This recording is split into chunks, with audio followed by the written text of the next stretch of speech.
আমাদের এই জীবন সম্পর্কে আজকে এমন কিছু কথা তোমাদের সাথে শেয়ার করব, যেটা তোমাদের জীবনের সাথে ওতপ্রোতভাবে সব রকমভাবে জড়িত।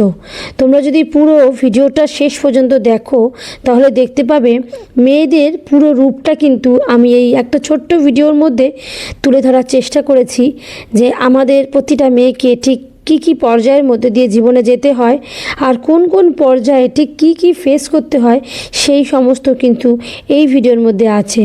তো দেখো, প্রথমেই আমি এই রান্নাগুলো প্রতিদিনকার যেগুলো যেগুলো করি সেগুলোই তোমাদের সাথে শেয়ার করেছি। তো সেইগুলো দেখতে দেখতে তোমরা আমার কথাগুলো মন দিয়ে শুনবে আর অবশ্যই জানাবে কথাগুলো আমি ঠিক বলছি কি ভুল বলছি।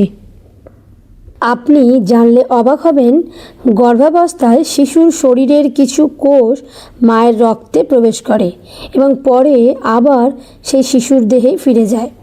একে বলা হয় মাদার ফিটাল মাইক্রোকাইমেরিজম। টানা 41 সপ্তাহ ধরে এই কোষগুলো মা এবং শিশুর মধ্যে আদান প্রদান হয়।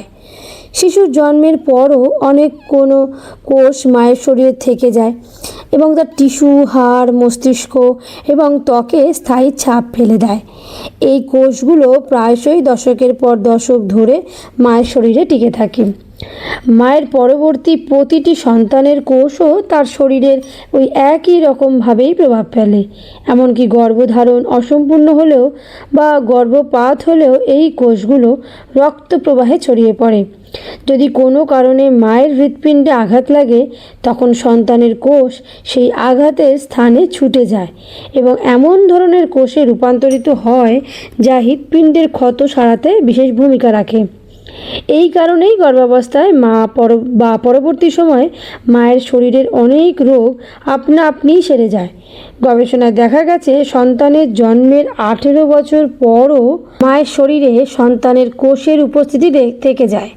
মায়ের শরীর যে কোনো মূল্যেই সন্তানকে রক্ষা করে আর সন্তান মায়ের শরীরকে মেরামত ও পুনর্গঠন করে, যাতে উভয়ই নিরাপদে বিকশিত হতে এবং টিকে থাকতে পারে।